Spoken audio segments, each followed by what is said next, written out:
Hello, welcome to NCS academy. तो आज हम पढ़ने जा रहे हैं जीओसी का lecture number 2, that is hyper conjugation. तो हाइपर कंजुगेशन एक्चुअल में क्या है? Hyperconjugation involves the delocalization of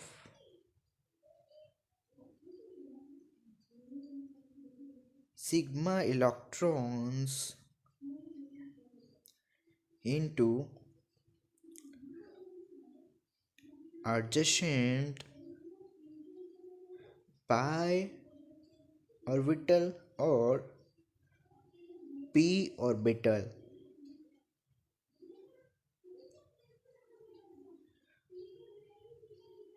It is also known as Baker-Nathan effect or also known as no bond resonance. तो हाइपर कंजुगेशन को no bond resonance case क्यों बोलते हैं वो बाद में मैं एक्सप्लेन करूँगा।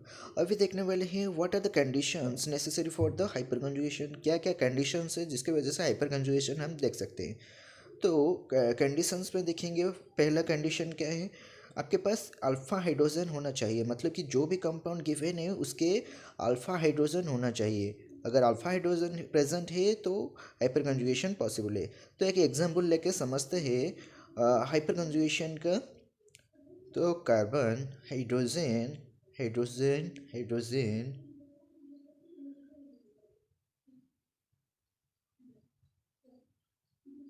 CH2।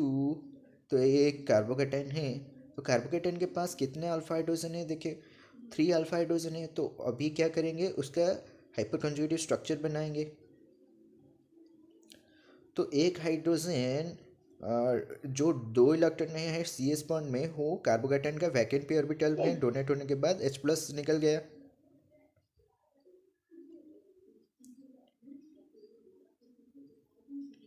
तो यहाँ पर number of hyper conjugative structure कितना होगा?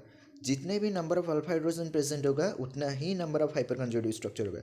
तो यहाँ पर जो एग्जांपल है 3 अल्फा हाइड्रोजन प्रेजेंट है। तो 3 अल्फा हाइड्रोजन प्रेजेंट है मतलब क्या होगा? 3 ही हाइपर कंजुगेटिव स्ट्रक्चर बनने वाले हैं इसका। ठीक है, आई होप आप समझ गए होंगे। तो अभी क्या देखेंगे? अभी देखेंगे कौन कौन इंटरमीडिएट्स है जो कि हाइपर कंजुगेशन बना सकते हैं। तो carbocation and alkyne hyper conjugation show कर सकते हैं। Carbocation and alkyne shows hyper conjugation. तो एक बात याद रखना, कार्बोनियन हाइपर कंजुगेशन नहीं दिखाता है, सिर्फ कार्बोकेटाइन एंड अल्कीन ही हाइपर कंजुगेशन दिखाते हैं। तो ये नोट कर देना, carbanion does not show hyper conjugation. तो आपके मन में ये सवाल आता होगा कि कार्बोनियन हाइपर कंजुगेशन क्यों नहीं दिखाता है, why carbanion does not show hyper conjugation. तो इसका एक्सप्लेनेशन देखते हैं। ठीक है, तो अभी एक कार्बोनियन का एग्जांपल ले लेते हैं। तो ये एक कार्बोनियन है। तो कार्बोनियन का देखेंगे अगर ऑर्बिटल का स्ट्रक्चर, तो यहाँ पर क्या है, 8 इलेक्ट्रॉन है। जो कार्बन के ऊपर नेगेटिव चार्ज प्रेजेंट है वो तो फुलफिल है ना, उसका ऑर्बिटल फील्ड है पी ऑर्बिटल। तो अगर हाइपर कंजुगेशन दिखाने के लिए कंडीशंस क्या है? अल्फा हाइड्रोजन तो प्रेजेंट होना चाहिए, लेकिन उसके बगल में वैकेंट ऑर्बिटल भी प्रेजेंट होना चाहिए। अगर वैकेंट ऑर्बिटल प्रेजेंट होगा तभी तो हाइपर कंजुगेटिव स्ट्रक्चर पॉसिबल हो पाएगा। तो इसका फील्ड पी ऑर्बिटल है और ऑक्टेट भी कंप्लीट है। तो जो भी ये कार्बन है इसके पास 8 इलेक्ट्रॉन है। ठीक है, तो इसीलिए हाइपर कंजुगेशन नहीं दिखाता है कार्बनियन। आई होप आप समझ गए होंगे। मैं आपको स्टार्टिंग में बोला था कि हाइपर कंजुगेशन को ऑल्सो क्या बोलते हैं, नो बॉन्ड रेजोनेंस बोलते हैं। तो इसको नो बॉन्ड रेजोनेंस क्यों बोलते हैं, इसका एक अल्केन का एग्जांपल लेके समझते हैं। तो यहाँ ये रहा क्या, अल्केन का हाइपर कंजुगेटिव स्ट्रक्चर। तो ये अल्कीन का हाइपर कंजुगेटिव स्ट्रक्चर में अगर हम देखेंगे तो यहाँ पर कार्बन एंड H प्लस के बीच कोई भी बॉन्ड नहीं है। तो इसलिए इसको क्या बोला जाता है, नो बॉन्ड रेजोनेंस।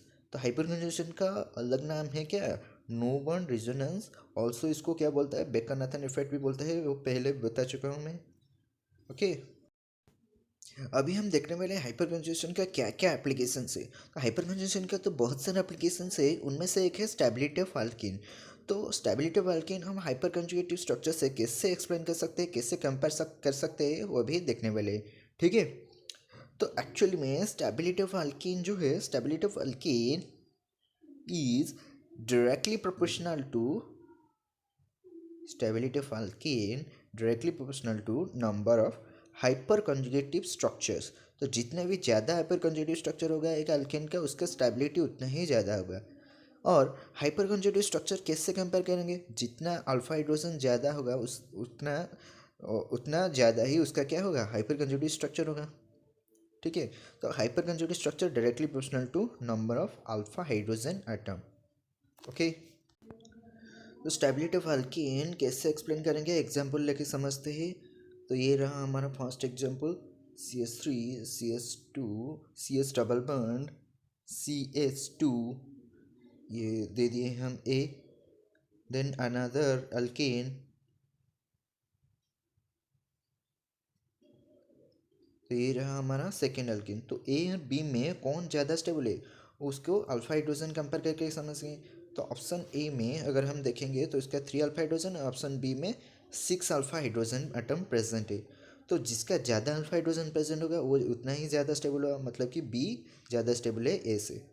तो ये रहा हमारा क्या, stability comparison between two alkenes. ठीक है, अभी हम एक इम्पोर्टेंट स्टेबिलिटी कंपैरिजन करने जा रहे हैं, जो स्टूडेंट्स को हमेशा कन्फ्यूजन करता है। तो ये थ्री अल्किन्स के बीच अभी हम स्टेबिलिटी कंपेयर करेंगे। ओके, तो फर्स्ट अल्किन में हम क्या लेंगे, फर्स्ट अल्किन में हम लेंगे आइसो अल्किन को। तो आइसो अल्किन का स्ट्रक्चर क्या है, ये रहा हमारा आइसो अल्किन का स्ट्रक्चर। एक कार्बन में 2 मिथाइल ग्रुप है और उसमें डबल बॉन्ड CH2। देन हम लेंगे क्या, अभी हम लेने जा रहे हैं एक सीस अल्किन। तो ये रहा हमारा सीस अल्किन। देन हम लेंगे क्या, ट्रांस अल्किन। तो ये रहा हमारा क्या, ट्रांस अल्किन का स्ट्रक्चर। तो अभी हम ये जो 3 अल्किन से आइसो अल्किन, सीस अल्किन, ट्रांस अल्किन, इस तीनों के बीच हम स्टेबिलिटी कंपेयर करेंगे, जो कि स्टूडेंट्स हमेशा गलती कर देते हैं। तो उसको हम हाइपरकंजुगेटिव स्ट्रक्चर से ही स्टेबिलिटी कंपेयर करेंगे। तो पहले हम देखेंगे हमारा जो फर्स्ट अल्किन दिया गया है, फर्स्ट अल्किन क्या दिया गया है, फर्स्ट अल्किन दिया गया है आइसो अल्किन। तो इसका हाइपरकंजुगेटिव स्ट्रक्चर ड्रा कर देते हैं। तो ये रहा फर्स्ट अल्किन जो कि आइसो अल्किन का हाइपर कंजुगेटिव स्ट्रक्चर। ठीक है, तो फर्स्ट अल्किन का हाइपर कंजुगेटिव स्ट्रक्चर हमने ड्रा कर दिया गया है। तो अभी हम देखेंगे सीस अल्किन का हाइपर कंजुगेटिव स्ट्रक्चर। तो अगर हम cis hyper conjugative structure draw करेंगे तो क्या रहेगा, इस तरह रहेगा, C carbon double bond CH2 bond hydrogen, then carbon के ऊपर negative charge CH3 and then hydrogen. तो अगर हम ए एंड बी में स्टेबिलिटी कंपेयर करेंगे तो ए में क्या आ रहा है, ए में जो दिया गया है CH2 माइनस, ये क्या है, एक प्राइमरी कार्बनियन है, 1 डिग्री कार्बनियन। एंड जो सी अल्किन में अगर देखेंगे, सी अल्किन में जो बना है वो क्या है, सेकेंडरी कार्बनियन, और जो मिथाइल ग्रुप का भी प्लस इफेक्ट वहाँ पर रह रहा है। ठीक है, तो अगर हम primary carbanion secondary carbanion compare करेंगे तो 1 डिग्री सबसे ज़्यादा स्टेबल होगा in comparison to secondary carbanion. ठीक है, तो अभी हम क्या करेंगे, ये अगर हम बी एंड सी में स्टेबिलिटी कंपेयर करेंगे तो सी एल्केन में जो 2 मिथाइल ग्रुप है उनके जो रिपल्सन है, रिपल्सन की वजह से क्या हो रहा है, स्टेबिलिटी डिक्रीज कर रहा है। ठीक है, तो सी एल्केन एंड ट्रांस एल्केन में ज़्यादा स्टेबल कौन होगा, ट्रांस एल्केन ही ज़्यादा स्टेबल होगा, क्योंकि ट्रांस एल्केन में मिथाइल ग्रुप और दूसरे अलग ही तरफ पे हैं। तो ट्रांस एल्केन ज़्यादा स्टेबल होगा सी एल्केन से। ठीक है, तो सीस एंड ट्रांस में ट्रांस ज़्यादा स्टेबल होगा इन कंपेरिजन टू सीस। तो फास्ट क्या आएगा, फर्स्ट आएगा आइसोअल्किन, देन ट्रांसअल्किन, देन सीसअल्किन। तो ए ग्रेटर देन सी ग्रेटर देन बी। तो आइसोअल्किन ज़्यादा स्टेबल होगा इन कंपेरिजन टू ट्रांसअल्किन। देन आएगा क्या, देन आएगा हमारा सीसअल्किन। ठीक है, आई होप समझ गए होंगे। तो अभी हम सेकेंड स्टेबिलिटी कंपेयर करेंगे, stability of stability of carbocation. तो कार्बोकैटायन का स्टेबिलिटी हाइपर कंजुगेटिव स्ट्रक्चर से कैसे हम एक्सप्लेन कर सकते हैं वो भी हम देखने वाले हैं। तो एक एग्जांपल ले लेते हैं। तो एग्जांपल में देखेंगे अगर CH3 CH2 प्लस। अच्छा, यहाँ पर CH2 प्लस मतलब क्या है, कार्बन के पास वैकेंट पी ऑर्बिटल है। तो कार्बन हाइड्रोजन में जो दो इलेक्ट्रॉन से वो क्या होगा, वैकेंट पी ऑर्बिटल को डोनेट होगा। ठीक है। तो अभी इसका जो एम टी पी ऑर्बिटल है, एम टी पी ऑर्बिटल में दो इलेक्ट्रॉन जाएगा। तो अगर इसका एक देखेंगे तो CH3 plus and C H three plus में कौन ज़्यादा स्टेबल होगा।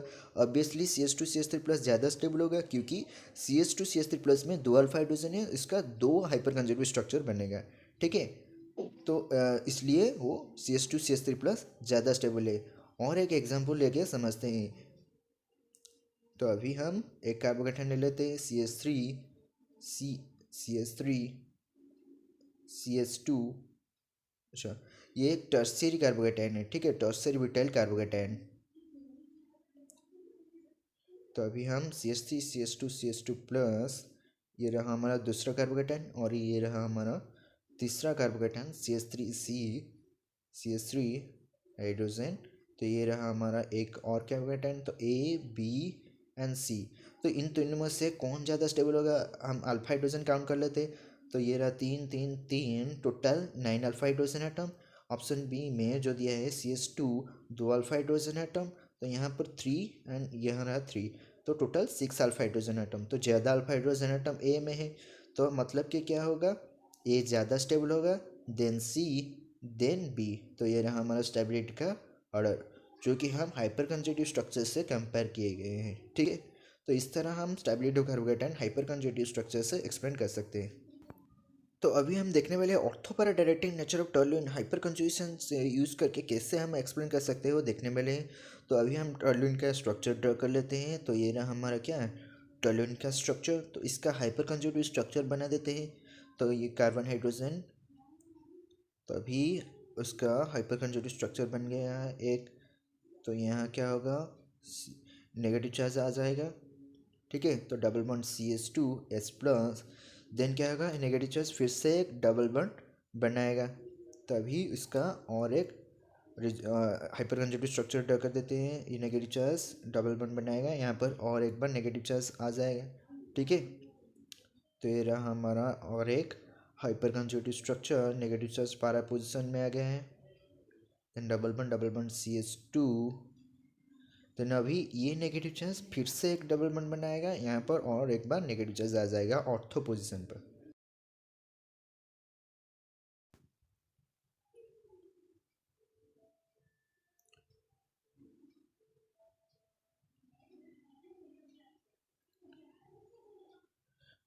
तो ये रहा हमारा और एक हाइपर कंजर्वेटिव स्ट्रक्चर।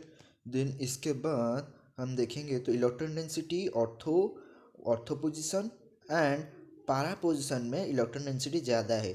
तो हम अगर बोलेंगे तो यहाँ ऑर्थो एंड पारा पोजिशन में इलेक्ट्रॉन डेंसिटी ज़्यादा है, मतलब क्या है, इलेक्ट्रोफाइल हमारा ऑर्थो एंड पारा पोजिशन में ही सब्स्टिट्यूट हो सकता है। तो इसलिए क्या है, टोल्यूइन है ऑर्थो पारा डायरेक्टिंग इन नेचर, जो कि हम हाइपर कंजर्वेटिव स्ट्रक्चर से एक्सप्लेन किए गए हैं। ठीक है।